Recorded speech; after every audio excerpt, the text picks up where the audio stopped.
Está começando o programa Sem Censura. Programa Sem Censura. Apresentação, Paulo Roberto.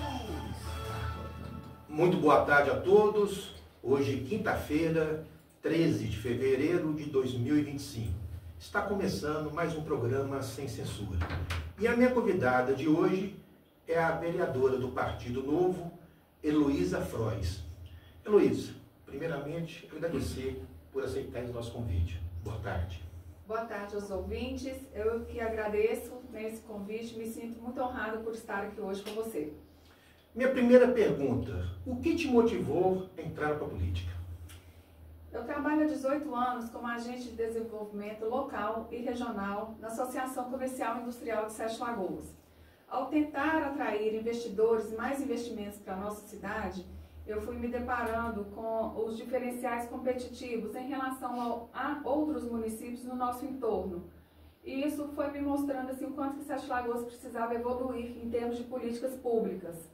E essa minha inconformidade, pelo fato de Sete Lagoas estar parada no tempo, caminhando para trás, em se apresentar para o mundo como um todo, no intuito de trazermos mais empregos, mais geração de renda para o município, eu fui apresentando para a própria diretoria da CI alguns projetos. E em 2018, conversando com o falecido senhor Antônio Pontes, ele falou comigo que eu deveria atuar na política pública de Sete Lagoas. E foi uma surpresa muito grande para mim naquela época, porque eu jamais até então havia me imaginado atuando na política. Mas eu percebi que eu poderia contribuir com alguma questão, principalmente pelo fato de conhecer outros municípios que estão à frente de Sete Lagoas, com as suas legislações municipais acerca de ISS, IPTU, e outros diferenciais que façam com que a nossa cidade se candidate a receber empresas que têm hoje em seus objetivos ser uma empresa sustentável, trazer uma responsabilidade social para o município. E quando foi em 2020, aí sim eu me decidi candidatar como vereadora, foi a minha primeira candidatura, e eu conversava muito com as pessoas.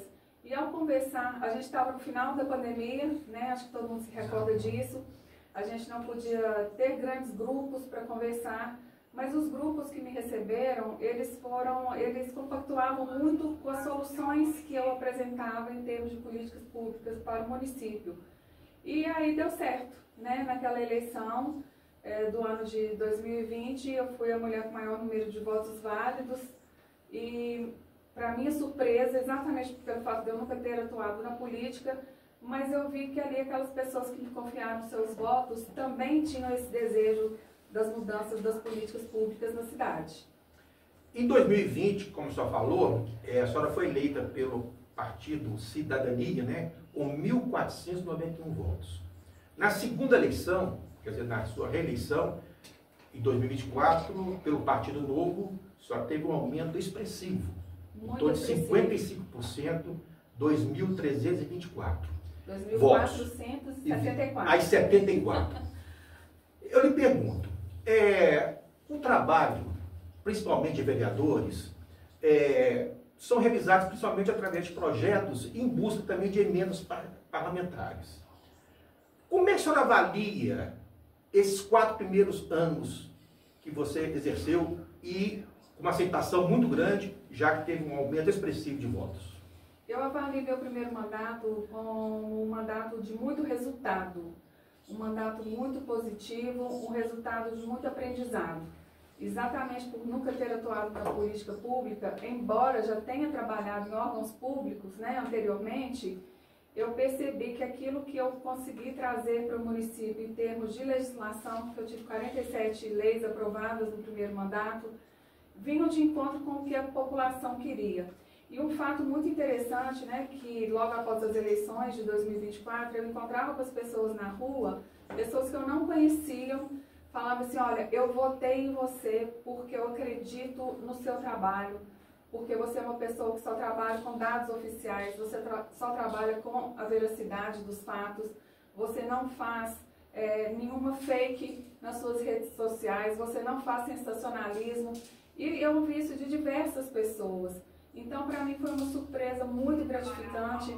No meu primeiro mandato eu consegui de emendas para o município mais de 4 milhões para a área da educação, para a área da saúde, né, para as entidades filantrópicas do nosso município e vários outros projetos, às vezes de menor, né, de menor tamanho, que eu falo assim, de recurso, mas de grande valia para quem recebeu. Então, eu acredito que essa votação expressiva foi devido a isso, de verdade. E eu ainda hoje ouço, né, de forma voluntária das pessoas, encontro com as pessoas na rua, as pessoas caminham até mim e me relatam isso. Então, aumenta cada vez mais a responsabilidade, porque eu sei que essas 2.474 pessoas confiam no meu trabalho, na minha honestidade, na minha transparência, na minha idoneidade. Quais seriam os seus principais projetos realizados já na primeira gestão? O projeto que mais me orgulha foi o projeto de termos aprovado em Sete Lagoas uma lei que garante às mulheres, em procedimentos que elas usem sedação ou anestesia, elas terem direito a um acompanhante de sua confiança, né? Um acompanhante acima de 18 anos, elas têm direito de ter um acompanhante de sua confiança. Procedimentos que usem sedação ou anestesia ou que haja exposição parcial ou integral do corpo, essas mulheres estão resguardadas por essa nossa lei municipal. E é um motivo de muito orgulho para mim, porque o prefeito vetou essa lei e essa lei voltou para a Câmara e foi o único veto do prefeito até então derrubado. E por coincidência, na semana que esse veto foi derrubado, nós tivemos vários escândalos aí de um médico no estado do Rio de Janeiro que tinha violentado sexualmente suas pacientes. E outra questão assim, que me deixa muito orgulhosa são os projetos também relativos a empreendedoras, né? Mulheres empreendedoras da área rural, jovens empreendedores e uma série de outros benefícios. E a última lei aprovada, ainda em 2024, foi a lei denominada Cidade Segura. Eu pretendo que a partir da aprovação dessa lei, já conversei com o prefeito sobre isso, já conversei com o nosso coronel aqui da 19ª Região de Polícia, nós temos um compartilhamento das imagens de câmeras de particulares, a gente tem esse compartilhamento das imagens externas, né, das residências ou do comércio dessas pessoas, com a polícia militar. Isso a gente já vê em várias cidades. Essa lei garantiu a várias cidades a diminuição das ocorrências criminais. Então é um outro projeto que muito me orgulha e que eu tenho certeza que em breve aí os sócios estarão sendo envolvidos para que a gente aplique, né, essa lei aqui na cidade. Você tocou no assunto de segurança, que é um tema muito importante. E a gente sabe que há carência de efetivos também de viaturas, né? Sim. Como é que é a situação de Sete Lagoas hoje? Você conversando com o comandante, há necessidade de novos efetivos e também de viaturas? Olha, nosso tenente-coronel Fraga, é uma pessoa extremamente solícita, né? Ontem nós tivemos uma passagem de comando lá, na 19ª Região. Eu vejo que todas as cidades ainda precisam, né? Mas a polícia está além de estar, né, formando novos soldados agora, já há uma previsão de mais um concurso. Em termos de viatura, eu fico muito feliz porque eu trouxe uma viatura, né, semi-blindada para a Polícia Militar, ainda no ano passado foi entregue, a única Trailblazer semi-blindada que nós temos no município, me foi concedida, né, pelo então senador Carlos Viana, e eu fiz essa entrega para o município. Eu também construí, né, 3 conselhos comunitários de segurança. As reuniões acontecem no 25º Batalhão e, como o próprio nome diz, conselhos comunitários. É a comunidade se envolvendo, né, e participando ativamente da manutenção e do fomento à segurança no nosso entorno, nos nossos lares, próximo aos nossos comércios, porque a segurança pública ela é uma responsabilidade de todos nós, né? Sabemos que grande parte, sim, é da administração pública, mas todos nós, né, da comunidade, todos nós moradores, podemos e devemos contribuir para a manutenção e para o aumento da sensação de segurança que merecemos ter. Vereadora, muito foi falado sobre a criação de portais nas entradas de Sete Lagoas. Nós temos 6 acessos. Por que não é colocado em prática isso, já que o monitoramento é tão importante? Olha, na verdade, acho que são 34 câmeras, né, que a gente chama de olho vivo que nós temos no município. E o que acontece? Somente essas câmeras não são suficientes. E nós temos também visto em vários municípios, que a gente chama de Smart Cities, né, cidades inteligentes, que que o sistema de compartilhamento dessas imagens ela é muito mais eficaz do que os simples portais. Então a gente sabe que as rotas de fuga hoje da nossa cidade são várias, né? São vias asfaltadas, são vias de terra ainda. A gente tem algumas ruas que não são pavimentadas, que também são rotas de fuga. Mas esse sistema que a gente pretende implementar em Sete Lagoas, ele vai estabelecer uma rede, né, de fornecimento de imagens para a polícia. Então, determinada ocorrência, a pessoa ao ligar para a polícia, ela fala assim, olha, aconteceu isso e isso, imediatamente eles puxam as imagens e aí começam a fazer, né, o rastreio aí dos possíveis envolvidos nesses delitos. Então, assim, somente os portais não são suficientes, porque nem sempre quem, né, pratica um delito sai da cidade. Às vezes a pessoa está aqui dentro mesmo da cidade. Então, os portais ajudam, e muito, inclusive na identificação de placas de veículos. Nós sabemos que alguns assaltos e arrombamentos acontecem por pessoas que vêm de fora de Sete Lagoas, mas não somente os portais. A gente precisa incrementar mais, né, o nosso sistema de vídeo monitoramento. Em relação à Guarda Municipal, que avaliação a senhora faz? A Guarda Municipal, ela presta um serviço muito bom na cidade. Eu estava na gestão, né, eu trabalhava na gestão do prefeito que instituiu a Guarda Municipal. Na época ela foi criada para salvaguardar exclusivamente os patrimônios públicos municipais, mas a gente sabe que a atuação deles hoje vai muito além desse patrimônio público municipal. Eu acho e defendo isso, inclusive foi um anteprojeto de lei que eu e meu colega Iveson fizemos em 2021. Nós precisamos estabelecer um plano de cargos e carreiras na Guarda. Lamentavelmente, a PL não voltou para a Câmara como um PLO, como um projeto de lei ordinário, e a gente não conseguiu alavancar com isso. Nós temos uma Guarda muito solícita, uma Guarda bem preparada, mas nós precisamos também aumentar o efetivo dela, haja vista que hoje os trabalhos dela extrapolaram, né, o patrimônio público municipal.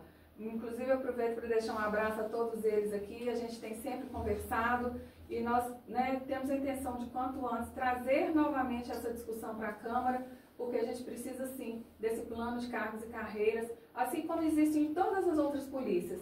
A gente precisa trazer isso para a nossa tão querida Guarda Municipal. Uma área também muito importante é a área da educação. E eu percebo, pelas redes sociais, o trabalho que a senhora vem realizando, né, visitando algumas escolas, principalmente infantis. E, inclusive, comentando que algumas reformas foram feitas usando até telhas velhas, apenas com pintura, né?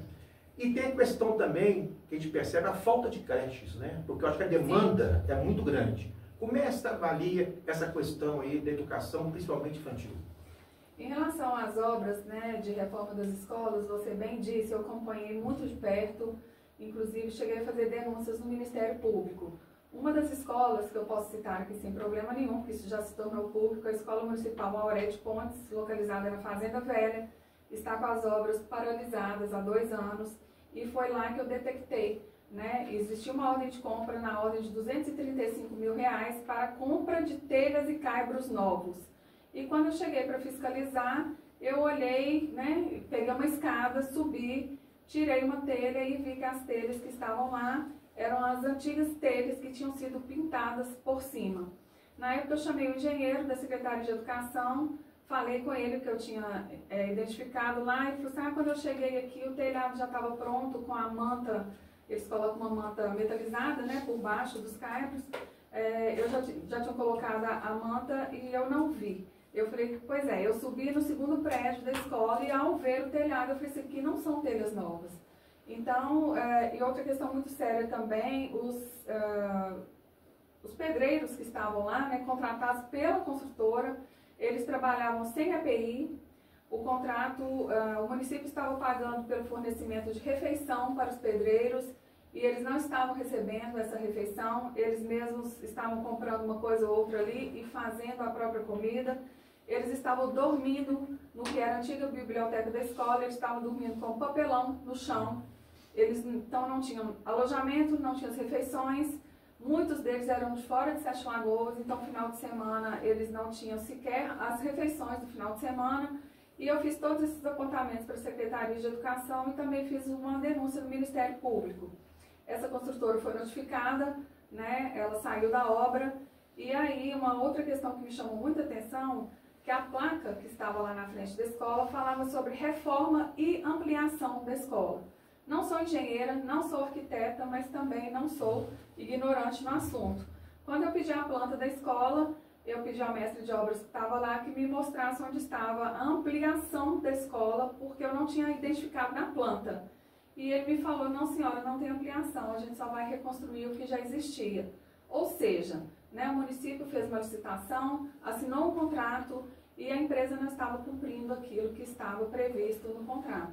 Então, assim como outras escolas também, a Marcos Valentino, né, que está com as obras paralisadas desde a época da pandemia, uma excelente escola, aquela comunidade do Itapuã precisa que aquela escola volte a funcionar o quanto antes, assim como a comunidade também de Fazenda Velha e Quintas da Varginha, porque as crianças hoje transitam na 040 todos os dias para vir às aulas. E a gente já teve casos ano passado de chuvas muito torrenciais que os alunos ficaram presos, né, no Unifem, que foi alugado pelo município para abrigar essas crianças, porque não tinham como passar pela Avenida Marechal Castelo Branco devido ao alagamento que estava lá. Então, eu sou muito criteriosa porque os recursos da educação são líquidos e certos. Por exemplo, na escola Luzia Miranda, ali no Boa Vista, a parede que faz divisa com o vizinho do fundo, a parede mina água. E é uma escola infantil, né? As crianças da primeira infância, elas já têm um contágio muito próximo de doenças. Então, assim, crianças que tinham problemas respiratórios estavam condicionadas numa sala com infiltração pelas paredes.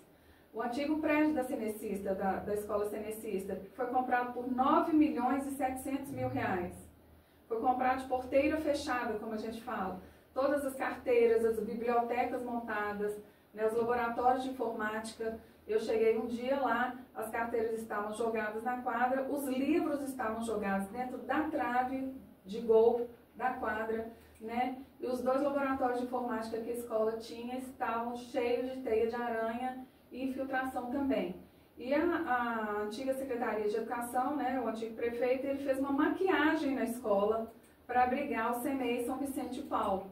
E nessa atual administração, é a outra metade da escola, um prédio enorme, está lá sucateado, caindo aos pedaços, devido principalmente aos problemas de infiltração.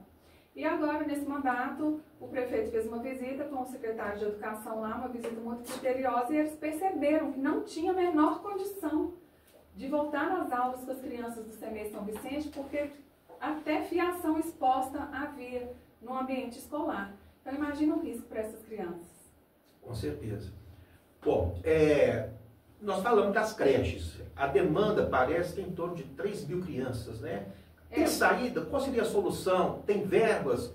Conversou com o prefeito atual a respeito de disponibilizar para poder criar novas creches em Sete Lagoas? Olha, Paulo, ano passado, né, em 2023, eu visitei a cidade de Maringá, no Paraná. Maringá também tinha um déficit de vagas de creches, então eles fizeram uma lei contratando vagas em creches particulares até que o município construísse as próprias creches e, obviamente, recebesse todas as crianças.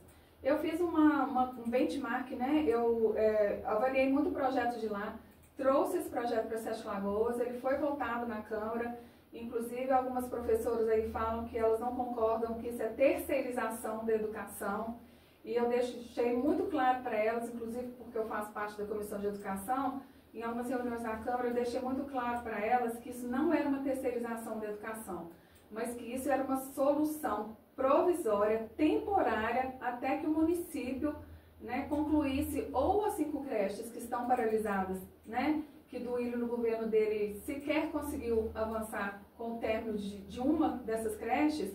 Então era uma solução temporária para várias mães que estão fora do mercado de trabalho porque não tem onde deixar as suas crianças. O último levantamento que nós fizemos ano passado eram cerca de 2.041 crianças de 6 meses a 5 anos que ainda estavam pleiteando vaga.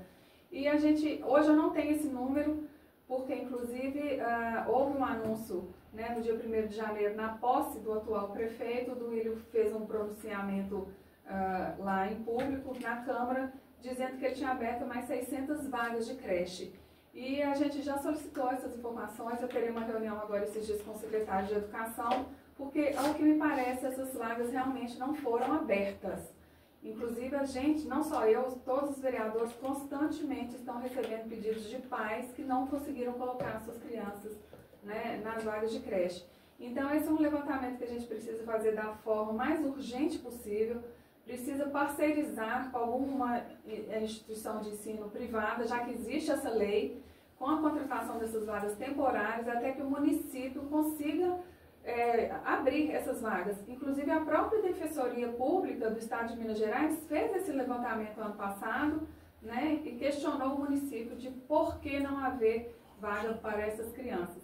Então, eu espero, né, que o atual prefeito, o atual secretário sejam mais sensíveis a isso. Eu conversei por alto com o Fernando esses dias, né, que é o secretário de Educação, uma pessoa maravilhosa, e ele falou comigo que eles estão para abrir uma nova creche, só não me disse o número de vagas, mas que a gente precisa realmente concluir as 5 obras que estão paralisadas. Heloísa, a senhora também fez visitas também em relação à questão da saúde. Visitou alguns postos de saúde. Sim. E eu sei que a senhora teve, positivamente, não foi muito agradável as visitas, né? Teve muitas situações que trouxe preocupação para a senhora, inclusive em relação ao laboratório. Sim. Você fala um pouquinho mais a respeito? Sim, ainda em 2022 eu fui de madrugada para a fila do Laboratório Municipal Pedro Lanza. Eu fui sentir ali o que as pessoas, né, que estavam aguardando para fazer exames sentiam. Por incrível que pareça, foi um dia que estava meio frio, né? Eu fui para a fila, era 5 horas da manhã, e fui conversando com as pessoas ali, e lamentavelmente essas pessoas aguardavam em pé, né? Nós sabemos que a maioria dos exames de sangue exige que a pessoa esteja em jejum por um determinado número de horas, então as pessoas estavam ali encostadas numa grade, né? A grade que dividia o terreno lá, sem a menor condição de acomodação. E aí a gente solicitou à prefeitura que providenciasse cadeiras para essas pessoas, uma tenda, porque tinha dia que tinha sol, tinha dia que tinha chuva. Mas as instalações internas, as instalações físicas do Laboratório Municipal Pedro Lanza, elas são muito preocupantes. Eu já falei isso várias vezes, se a Vigilância Sanitária Municipal visitasse o laboratório, ela interditava o laboratório. E eu falo que o município, ele tem que ser um exemplo. Se ele está exigindo aquilo da rede particular, primeiro ele tem que cumprir na rede pública, né? O laboratório tem que estar impecável, os postos de saúde têm que estar impecáveis, a UPA tem que estar impecável, o hospital municipal. Lamentavelmente, eu estive com meu pai internado no hospital municipal em fevereiro de 2022 e o hospital já estava sendo pintado por dentro. E nesse dia caiu uma chuva. Ele estava, assim como outros pacientes, acomodados no corredor do hospital e tinha uma goteira em cima da maca que ele estava, né? E eu lamentei profundamente isso, porque grande parte dos problemas dos imóveis públicos está no telhado. Se você conserta o telhado, você elimina os problemas de infiltração, de mofo, de goteira, né? Mas, eu não sei por qual critério, né, o secretário de saúde resolveu pintar primeiro o hospital para depois trocar as telhas. A reforma de lá ainda está acontecendo, né, eram apartamentos, né, quartos que estavam com muito mofo nas paredes. Meu pai foi internado com pneumonia, assim como outros pacientes, não podia ficar acomodado ali. Então, Paulo, o que me preocupa muito é a gestão dos recursos públicos, porque nós sabemos que o recurso da educação e o recurso da saúde, eles são líquidos e certos, mas precisa de ter uma gestão adequada e apropriada desses recursos. Né? O posto de saúde de São João ficou um tempo sem atender as consultas ginecológicas porque a maca de lá estava quebrada. E chegou ao ponto da obstetra, né, ginecologista que atendia lá, ela me chamou no Instagram, me relatou isso, eu fui no local, constatei, né, só após a gente trazer a público isso, na época que a Secretaria de Saúde trocou a maca.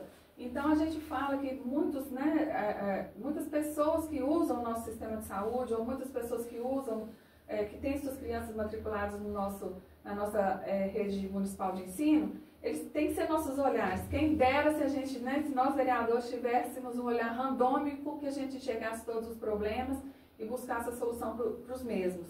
Por isso, eu tenho uma rede de colaboradores, né, muito bacanas, são pessoas muito sérias, muito comprometidas, que sempre trazem essas demandas para a gente consegue trabalhar por elas. Vereadora, fiscalizar os gastos, né, públicos é muito importante. Nós temos em Sete Lagoas o Observatório Social. Como você vê a atuação do Observatório Social em Sete Lagoas? Olha, Paulo, por incrível que pareça, o Observatório Social, ele é situado na Associação Comercial, no mesmo prédio onde eu trabalho.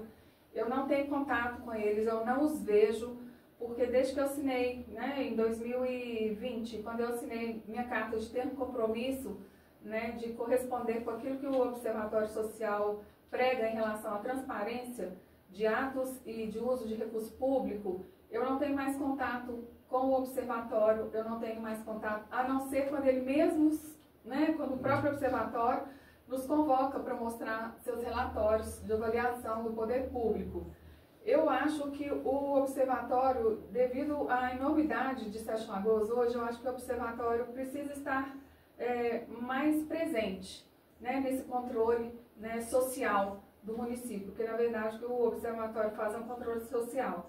Eu acredito que ele deve estar se preparando para atuar de uma forma mais incisiva, né? Eu, por iniciativa própria, no meu primeiro mandato, eu fiz relatório de todas as minhas atividades, de todos os meus gastos.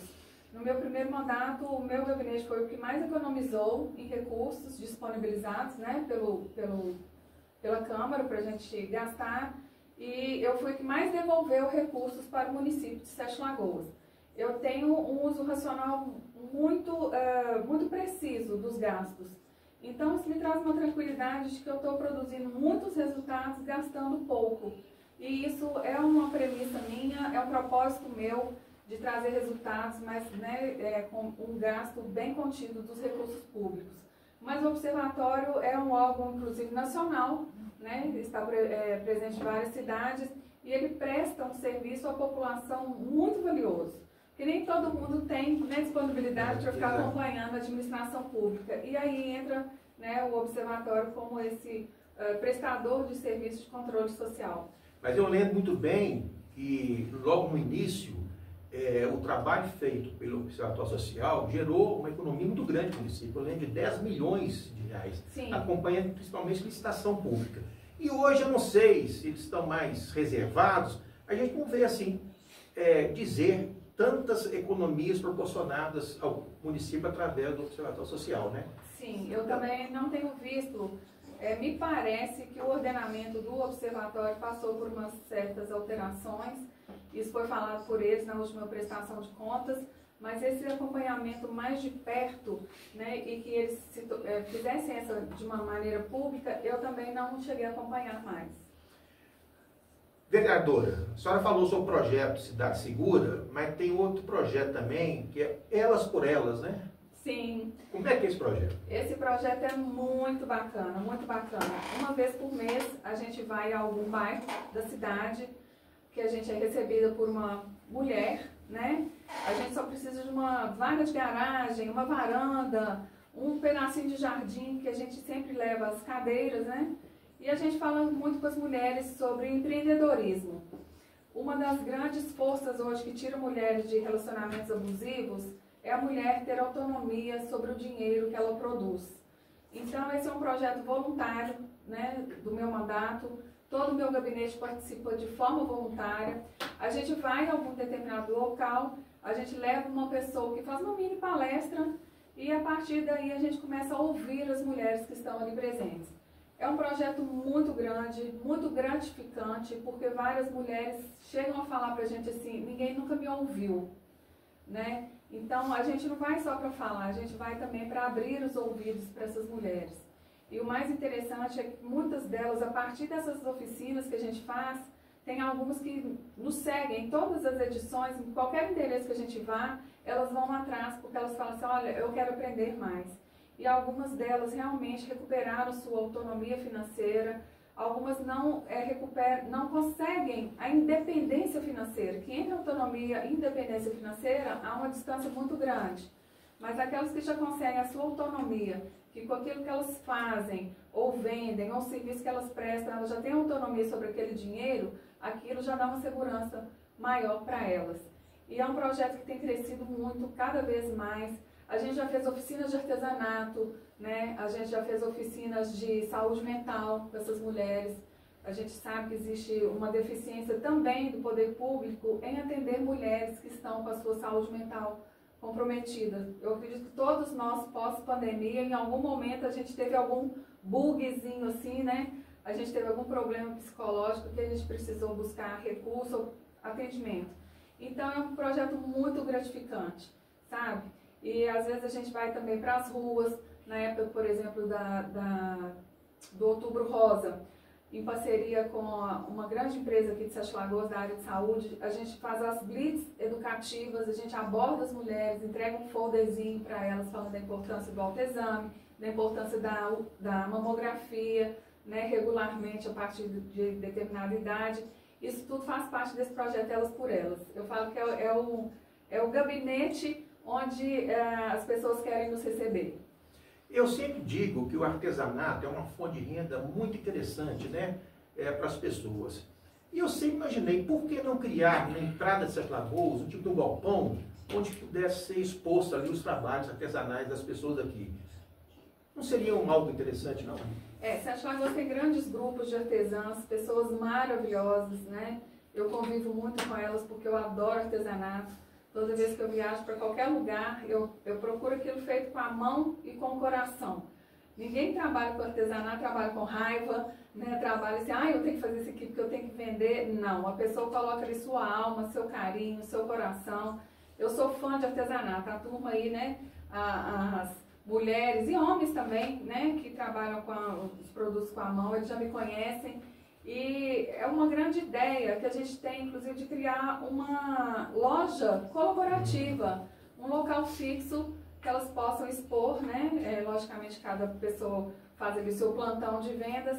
É um grande projeto, mas a gente precisa unir mais as pessoas. Nós temos, acho, se eu não me engano, 3 grandes grupos de artesãs, né? Que fazem feiras pontuais, o Dia das Mães. O município começou com aquela feira aos sábados, na Lagoa da Boa Vista, uma feira deliciosa, um ambiente muito gostoso. Então eu acho que a gente precisa estruturar e proporcionar a essas pessoas também um local que elas possam apresentar seus produtos. De vez em quando elas fazem dentro do ginásio coberto, mas aí tem que cancelar as aulas de esporte que acontecem regularmente ali. Elas já fizeram algumas vezes no Teatro Redenção, em parceria com o Unifem, já fizeram algumas vezes também em frente ao Casarão. Mas a gente precisa, sim, trazer uma estrutura fixa e física para que elas possam expor seus trabalhos.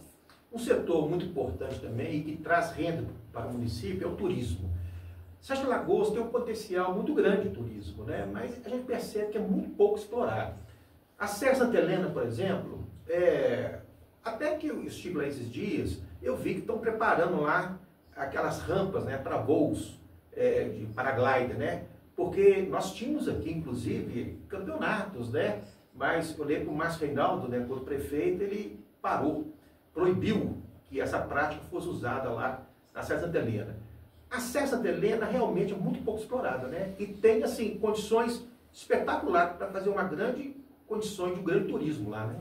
Sim, inclusive saiu uma reportagem do Google Maps que um dos locais, né, mais procurados para trilhas, né, é a Serra Santa Helena. O que acontece? É de pouco conhecimento das pessoas, mas a maioria da área da Serra de Santa Helena é de particulares. O município tem pouquíssimas áreas ali. Tem essa área agora, que foi desapropriada, né, que foi paga, as 2 áreas. A área do voo livre, né, que já tem o gramado construído, já tem aquela estrutura, e uma outra área mais próxima à capela, que foi desapropriada também agora no final de 2024, onde vai ser construído um deck ali, né, para as pessoas apreciarem a vista. Sete Lagoas, a Serra de Santa Helena, ela é muito visitada, muito. Ela é o atrativo natural do nosso município mais visitado. E cada vez mais as pessoas buscam esse contato com a natureza. Pós-pandemia, então, houve um aumento muito grande de áreas ao ar livre, para as pessoas se reunirem, fazerem piqueniques, fazerem festas, né? Aquelas 2 mesas de ardosa mesmo que tem próximo à capela ali, que é a área, né, que não é do município, né? Ela pertence à Associação dos Zeladores da Capela. constantemente ela é reservada para piqueniques. Nesse sábado mesmo tinha uma turma enorme lá de academia fazendo um piquenique. Então a gente tem que primeiro saber, aquela área do entorno ali da capelinha, ela não é do município, ela é da Associação dos Zeladores da Capela de Santa Helena, né? Agora, 2 áreas que foram desapropriadas já estão se estruturando mais para o turismo. E as demais áreas são de particulares, né? Então, e o Parque da Cascata, que está passando por uma reforma e que a gente aguarde que ele fique pronto o quanto antes e que tenha uma boa gestão também. Haja visto que a Celtur ela está em fase aí de liquidação, os concursados da Celtur foram demitidos, então fica a interrogação aí de quem é que vai explorar o Parque da Cascata também. Vai ser o município? Né? Vai ser um instituto? Vai ser uma associação? Como que vai ser essa exploração de uso do Parque da Cascata, que é uma área belíssima, mas estava abandonada há tantos anos. Foi promessa aí, né, dos antigos prefeitos de que ia revitalizar e somente agora esse ano acho que vai ser concluída aquela obra. Como a senhora falou, a senhora conseguiu, em termos de recursos, 4,2 milhões de reais. Para a educação, foram 1.791.000. Sim. Né? Sim. 2 micro-ônibus, né? Construção de quadra esportiva, mobiliários e equipamentos para várias escolas. Sim, é uma satisfação muito grande, porque, conforme eu disse nas minhas vistorias para as escolas, é interessante até que ano passado eu cheguei numa escola para fazer uma vistoria e a diretora falou que eu estava impedida de entrar na escola e eu fui conversando com ela, que eu estava ali realizando minha função de vereadora, né, fiscalizando o funcionamento da escola, as estruturas, e aí ela falou que eu estava impedida de entrar na escola. Eu falei, então só um minutinho que eu vou chamar uma viatura policial, que nós vamos fazer um boletim de ocorrência aqui, dizendo que eu estou impedida de entrar na escola. E aí ela ficou meio assustada, né, e eu entrei na escola, porque toda fiscalização que eu faço, Paulo, não é para criticar, é para levantar demandas e necessidades. E foi muito interessante que ao final dessa visita a essa escola, a própria diretora me chamou no canto e falou assim, olha, eu estou vendo, né, a sua boa intenção, tenta conseguir isso aqui pra gente, tenta fazer isso aqui pra gente. Então, a gente sabe que as instalações não são as melhores, não são as mais adequadas, e cada vez que eu visito uma unidade escolar, é exatamente com o intuito de fazer um inventário do que é que eu posso conseguir, vir a conseguir para aquela melhoria do ambiente escolar, tanto para os professores, para os serventes escolar, quanto para os alunos que ali estão. Então eu fiquei muito feliz com esses recursos que eu trouxe, com essa melhoria que eu trouxe para as escolas e espero cada vez trazer mais, contribuir mais para a melhoria da educação como um todo na cidade. E para a área de segurança foram destinados 1.077.000. Viatura tipo SUV, né? Para a Delegacia da Mulher, viatura caminhonete com cela e armamento para o 25º Batalhão, equipamentos, veio caminhão pipa para os bombeiros. É muito resultado bom, né? Bom, não? Sem dúvida alguma. Sim, foi uma viatura 0 km para a Delegacia da Mulher, para ser utilizada no combate à violência contra a mulher, né? Tive a honra de entregar um Renault Duster para a Delegacia Civil. Tive a honra de entregar a Trailblazer, né, SUV, com cela, semi-blindada para o 25º Batalhão. Tive a honra de entregar o Corpo de Bombeiros no caminhão-pipa e outros equipamentos também que a gente conseguiu trazer para os bombeiros. E, então, é a contribuição que nós, enquanto parlamentares, a gente tem que trazer sim para os nossos municípios. Os recursos estão aí, os equipamentos estão aí, né, cabe a nós buscar onde tem esses recursos e trazer para a melhoria da cidade como um todo. E para a área da saúde, 1.096.000.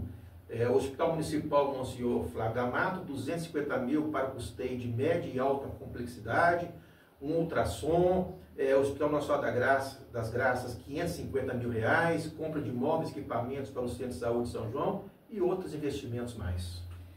Sim, eu fico muito feliz também com essa contribuição, porque saúde é o nosso bem maior, né? Estávamos falando isso agora há pouco no Hospital Regional. Então, toda contribuição que a gente traz para a comunidade. Hoje estamos aqui todos nós, graças a Deus, saudáveis, mas quem sabe amanhã a gente não vai estar lá precisando, não é? Então, a gente trabalha por essas melhorias também. Eu tenho isso como um grande objetivo e tudo que for possível buscar para cada vez mais trazermos mais conforto para os nossos pacientes, eu estarei sempre buscando. E R$300 mil para a Vila Vicentina de Sete Lagoas e para a PAI. Ambas entidades queridíssimas, né, de todos nós sete lagoanos, eles precisam muito de todos nós, da contribuição de todos nós. Então, com muita alegria também, eu fiz essa entrega de recurso, né, financeiro para as duas entidades. Para a PAI, aí a gente já vem conseguindo outras ajudas também. Para a própria Vila, a Associação Comercial e Industrial de Sete Lagoas, ela entrou nessa onda, né, de colaboração com o município. Então, ela tem uma contribuição mensal para as duas entidades, porque são outras duas entidades que precisam muito, muito do nosso apoio. A minha mãe foi diretora na PAI em 3 administrações diferentes, e eu falo que quando a gente entra na PAI, a PAI não sai mais da gente. Eu tenho um carinho enorme por aquela instituição, eu vi o crescimento daquela instituição, porque a primeira vez que minha mãe foi diretora lá, eu era muito criança, muito menina, né, até desconhecia as questões ali da necessidade especial daqueles alunos, mas ao longo do tempo a gente foi acompanhando e é uma entidade que está no coração da gente mesmo. Parafraseando aí o que eles usam, né, a gente fica apaixonado por aquela entidade.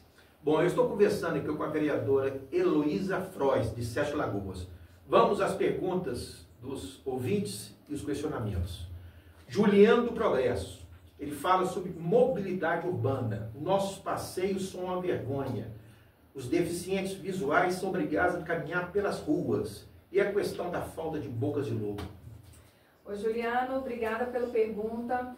E eu quero dizer a você que em 2022 eu realizei uma audiência pública com essa temática na Câmara, mobilidade urbana. Toda audiência pública tem como objetivo ouvir a população, né? É uma ferramenta que a Câmara tem de ouvir a população, da população trazer suas demandas, seus questionamentos. E foi muito interessante nessa audiência, porque nós fizemos vários encaminhamentos. A então Secretaria de Trânsito, que chamava CELTRANS, né? Ela hoje chama Secretaria de Mobilidade Urbana, mas lamentavelmente grande parte, né, das demandas ali, dos encaminhamentos feitos a partir dessa audiência pública não foram atendidos. E Juliano, eu concordo com você, nossas calçadas estão em situação crítica, muitas delas inclusive sem a sinalização exigida, né, para que os deficientes visuais consigam transitar. Ontem eu estive no 19º Batalhão de Polícia e estava olhando quanto Sete Lagoas é horizontalizada, né? A gente praticamente não tem grandes aclives na cidade. E o porquê dessas calçadas não estarem adequadas para essa mobilidade? Mas eu já deixo aqui, né, avisado que em março nós vamos fazer uma nova audiência pública com essa temática de mobilidade urbana. Já te convido, Juliano, se você quiser enviar suas sugestões, né, nas minhas redes sociais, no Instagram, e no Facebook também, serão publicadas as datas dessas audiências, porque é muito importante que a população acompanhe com a gente. Nós estamos tendo um índice muito grande de acidentes com motociclistas. A gente tem pedido aí quebra-mola, que não é o ideal, né? As faixas elevadas é um redutor de velocidade mais adequado, porque quebra-mola, inclusive, é um obstáculo para as ambulâncias, né, de SAMU principalmente, então não é adequado. A gente tem pedido a instalação de redutores de velocidade em alguns pontos mais críticos, com maior índice de acidentes.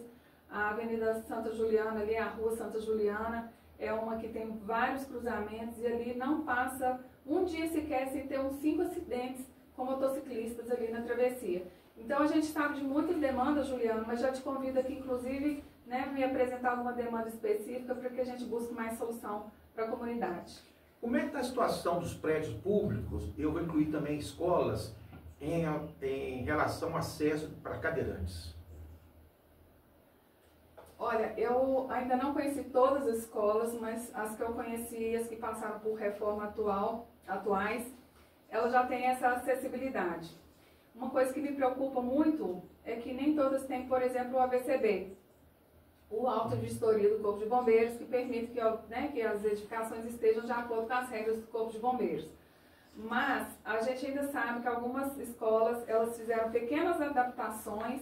Nós temos prédios muito antigos, né, que abrigam as nossas escolas, não existiam essas regras, o que é muito triste, né? Eu me lembro perfeitamente quando eu estudei no grupo Ulisses Vasconcelos, a gente só acessava o corredor das salas através de degraus, né? A gente tinha a entrada principal que tinha, não sei se 3 ou 4 degraus, e tinha outra entrada que era através do pátio, que eram 4 ou 5 degraus também.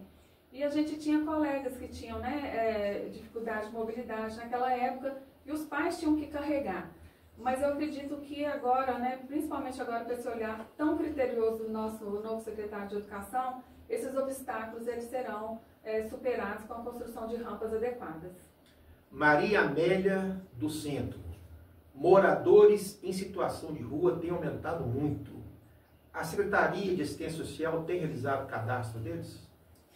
Maria Amélia, a semana passada aconteceu uma reunião, né, da Secretaria de Ação Social com várias entidades que estavam ali colaborando, e eles estão sim fazendo esse cadastro. E eu queria te dizer também, Maria Amélia, que há uma determinação do Supremo Tribunal Federal de que nenhum desses moradores em situação de rua podem ser conduzidos coercitivamente para uma clínica de tratamento, para algum abrigo, tá? Então, assim, as forças de segurança, elas são muito limitadas na ação, a não ser que aconteça, né, algum crime que eles tenham, obviamente, que apurar e, né, tentar solucionar o mais rápido possível. Mas esses moradores em situação de rua, eles são salvaguardados por essa portaria, por essa determinação do Supremo Tribunal Federal. E a gente sabe que muitos deles, ao serem abordados, né, pela própria Secretaria de Ação Social, que faz aí esse cadastro, que faz essa abordagem, tentando levá-los para um abrigo, esse trabalho é contínuo. A gente vê ali no Centro Pop, por exemplo, de manhã, a fila que se forma ali, né, de pessoas aguardando pelo café da manhã, aguardando pela roupa limpa. Então, são ações que até então são permitidas pela legislação brasileira. Mas eu acredito que também agora nessa nova gestão, esses trabalhos vão ser mais intensificados. Inclusive a gente vê outras prefeituras aí, principalmente algumas do sul do Brasil, que eles têm conseguido umas soluções mais adequadas para a redução dessa população em situação de rua. A Lucinéia do Boa Vista parabeniza pelo seu trabalho e ela diz o seguinte: nós falamos aqui em turismo. Não adianta fazer turismo com as lagoas nossas tão assoreadas e poluídas. Lucinéia, eu concordo com você 100%. Eu me lembro, né, quando eu tinha 18 anos, a gente tinha uma brincadeira na nossa turma que quem fazia 18 anos tinha que tomar um banho na Lagoa Paulino.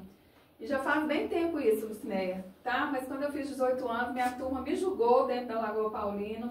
A água era límpida, translúcida, a gente via os peixinhos ali nadando. Lamentavelmente, quando foi construída uma galeria de captação pluvial, principalmente ali da área do Detran, ali no bairro Santa Luzia, a captação, né, que vem dessas bocas de lobo ali, ela está trazendo terra para dentro da Lagoa Paulino. Outro dia eu passei lá e falei, gente, a Lagoa Paulino agora tem 3 ilhas, não são 2 só não. Exato. Porque tanta terra que caiu ali dentro, em janeiro de 2022, eu vim acompanhando essa enxurrada, desde lá de cima tem um lote que não é do município, tem um lote vago ali, próximo ao Detran, que ele é que tem depositado terra na Lagoa Paulino. O município diz que não pode construir um muro porque o terreno não pertence ao município. Mas essa terra, desculpa, que está assoreando a Lagoa Paulino é oriunda desse lote. Eu acompanhei porque a enxurrada que descia dali era com muita terra e ela entrava na boca de lobo e eu vi essa água. Tem até um vídeo meu aí no Instagram mostrando, né, a entrada dessa água com muito barro que depois, é lógico, se transforma em terra para dentro das nossas lagoas. Eu concordo com você e eu acho que a gente precisa mesmo fazer aí um levantamento. Por exemplo, a gente tem suspeita de que tem esgoto também caindo em algumas lagoas e inclusive tem um projeto já na Câmara nesse sentido, da gente tentar despoluir. E nós temos aqui muito próximo de nós, aqui em Sete Lagoas, nós temos uma empresa que ela fornece produtos para despoluir rios, córregos e lagoas em todo o Brasil. Eu não sei por que até hoje o município não buscou essa solução junto a essa empresa, porque eu solicitei ao secretário de Meio Ambiente, o ex-secretário de Meio Ambiente, que fizesse o uso desse material, né, desse poluidor das águas, mas nada foi feito. Mas eu tenho certeza de que essa gestão vai olhar com muito carinho o nosso principal cartão postal da cidade, que são as nossas queridas lagoas. A Maria Isabel te parabeniza, e inclusive não só pela entrevista, mas pelo seu trabalho como vereadora. E ela comenta: Sete Lagoas perdeu muito em termos de qualidade de vida nos últimos 15 anos. Maria Isabel, concordo com você. Nossa infraestrutura viária, ela está sucateada. Eu falo brincando que parece que o asfalto de Sete Lagoas tem pau royal, né? Nós temos ruas aí que o contrapiso do asfalto foi feito com escória de siderúrgica há muitos anos atrás, e há pouco tempo se descobriu que esse não é um contrapiso ideal, porque a escória, ela fermenta mesmo, como se fosse um fermento. Na rua João Pinheiro, a gente está vendo isso nitidamente nos últimos 6 meses. Então, quando a gente vê uma cidade que não teve preocupação com a sua infraestrutura, tudo que é feito a partir dessa infraestrutura, se a infraestrutura não for boa, tudo que for feito a partir dela também não será. Então, nós vemos hoje, né, lamentavelmente, nossas ruas são cheias de remendo de asfalto. Eu estive em Curitiba há 3 anos atrás e eu fui para o aeroporto de carona com o senhor, que era o presidente da Associação Comercial do Paraná, e quando a gente estava passando por uma rua, tinha um pedaço de asfalto remendando o outro, e ele falou assim: nossa, isso aqui está parecendo uma colcha de retalhos. Um único remendo ao asfalto. Eu falei: meu Deus, tomara que ele não vá a Sete Lagoas para ver, né, a qualidade do nosso asfalto lá. Isso é de anos, né? A gente sabe que isso vem de outras administrações. Nós temos aí algumas vias que foram feitas, né, com um asfalto bom, com contrapiso, né, com a base do asfalto muito boa, mas lamentavelmente a maioria das ruas da nossa cidade deixa muito a desejar. A gente vê também que não houve uma preocupação com os nossos canteiros, com as nossas praças. Agora, no final dessa última gestão, que muitas parcerias público-privadas foram adotadas e as empresas particulares reformaram as nossas praças. Isso não partiu do poder público. Então a gente olha, né, e constata o desdém da cidade, das administrações anteriores, o desdém com esse olhar criterioso das melhorias que nossa cidade tanto precisa. A Regina, lá do bairro lá, Santa Luzia, ela pergunta como vai ficar a questão do famoso buraco do CECE. Vai ter solução aqui? Regina, eu tive acesso a uns estudos que foram feitos, não são os estudos conclusivos nem definitivos. Aquele buraco, ele não é só aquela cavidade redonda que a gente vê. Ele está no subsolo de forma muito profunda, se eu não me engano, com 72 metros, né, digamos assim, por debaixo do asfalto. Uma primeira empresa que fez esse estudo aqui disse que não poderia jogar nada no buraco e que ele não deveria ser tampado e que tampouco deveria receber água de enxurrada porque estava aprofundando, né, no interior a cavidade que já existia.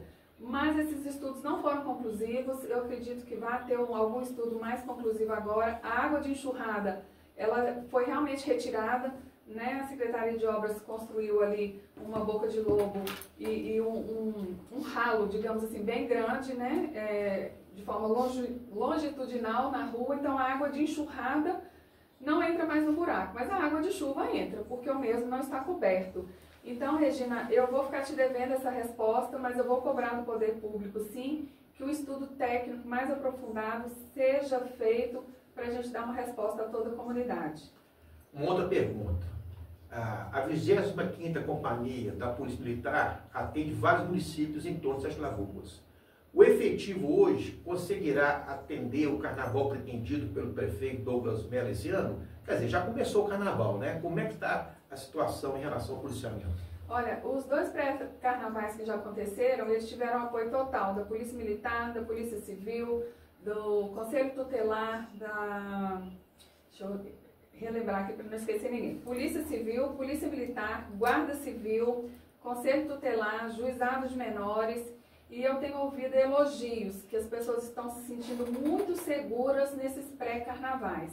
Os pré-carnavais têm dias e horários já marcados Em relação ao calendário do carnaval em si, eu não tenho informações ainda para poder passar aqui, mas o que eu tenho ouvido, que os 2 pré-carnavais que já aconteceram foram muito seguros. E eu estou dizendo isso porque, lamentavelmente, eu tive outros compromissos e não pude participar. Mas esse fim de semana eu vou participar e vou constatar de perto ali como que está a segurança. Vereador, nós só temos mais 4 minutos. E esses 4 minutos, eu teria tantas outras perguntas para lhe fazer, mas eu queria lhe perguntar o seguinte: o que de importante e de necessário que não foi feito no seu mandato e só pretende apresentar nesses próximos anos em melhorias para Sete Lagoas? Olha, o mais importante para mim, que foi aprovado na Câmara, né, no meu primeiro mandato, mas que não foi implementado pelo município, é a introdução de conteúdos referentes à educação financeira, educação empreendedora, inovação, tecnologia, inglês para as criancinhas a partir de 3 anos, que é o cérebro mais apto a aprender um segundo idioma, concomitantemente com seu idioma natural. Eu pretendo que seja aprovado e seja colocado em prática no nosso município. Eu tenho acompanhado muitos dos índices de educação, nosso IDEB está baixíssimo, né? E a gente vê os municípios que já introduziram essas outras disciplinas, conteúdos dessas disciplinas, porque não é uma nova disciplina, mas conteúdo dessas matérias nas disciplinas já existentes. Por exemplo, na matemática pode-se introduzir educação financeira, nas ciências pode ser introduzida a inovação. Meu grande sonho é que a gente consiga implementar isso, porque nossas crianças, elas estão sim, muito atrasadas em relação à educação privada, em relação à educação, né, praticada nas escolas particulares. E eu lamento profundamente, porque nós temos um capital intelectual de professores maravilhoso aqui em Sete Lagoas, mas nós precisamos trazer para eles também melhores condições de trabalho. Então eu pretendo muito, insistir muito nisso, nessa educação, para que nós tenhamos nossas crianças cada vez mais próximas das crianças que estão nas unidades de ensino particulares. Vereadora, chegou aí 13 horas, passou tão rápido, né? Passa voando. Quando a entrevista é tão boa assim, com uma pessoa tão capacitada como a senhora, o tempo passa rápido, né? Gostaria que você deixasse aí uma mensagem aí para toda a comunidade de Sete Lagoas. Eu sempre digo em todos os locais que eu vou, né? Nós somos a voz e a oportunidade do cidadão chegar ao poder público. Então eu quero deixar aqui o meu gabinete à disposição de todos vocês. Vocês podem acessar nossas redes sociais. Nenhuma demanda que eu recebo fica sem resposta, fica sem uma busca de solução. Todas as demandas, seja ela de qual pasta, né, de qual secretaria do município seja, todas são atendidas, todas são acolhidas. Vou deixar o WhatsApp também no meu gabinete, que é o 999-323300. Vou repetir porque eu falo um pouco rápido. 999-323300. Vocês podem comunicar com a gente no WhatsApp, pode me chamar, eu vou em qualquer lugar onde a minha presença seja necessária, onde as pessoas me chamem. Eu rodo muito pela cidade, eu identifico os problemas e trago, né, para a gente tentar solucionar junto à prefeitura e às secretarias. Então, meu gabinete está 100% à disposição de qualquer sete lagoano. Quem te acompanha pelas redes sociais vê que seu trabalho é muito ativo mesmo, né? Está Muito sempre ativo. rodando aí por todos os bairros de Sete Lagoas. Exatamente. Mais uma vez quero agradecer a vocês ouvintes e convidá-los para que amanhã, novamente, nesse mesmo horário, possamos estar juntos. Amanhã teremos a presença aqui da Maria de Lourdes Pinto, a Lourdinha da Lourdes Turismo. Vamos falar um pouquinho de turismo, mais um pouco sobre turismo. Um grande abraço para você. Pois não, Luísa? Eu quero falar da Lourdinha para encerrar. A Lourdinha é a grande embaixadora do turismo de Sete Lagoas. Com certeza. Minha amiga querida, aquela que luta há anos, né, para a gente cada vez mais fomentar o turismo na nossa cidade. Ela, sim, é a grande embaixadora do turismo de Sete Lagoas. E eu te falo, hoje nós temos o Museu Zacarias graças à Lourdinha. Sim, exatamente. Ela lutou por isso. Então, um grande abraço para todos e até amanhã, se assim Deus permitir. Você ouviu pela Rádio Obrigada, Muito gente. obrigado. E assim que tiver algumas novidades, entendeu? Não espero que o convite da gente não. Pode Não, com certeza. entrar em contato, Com será certeza. sempre um prazer.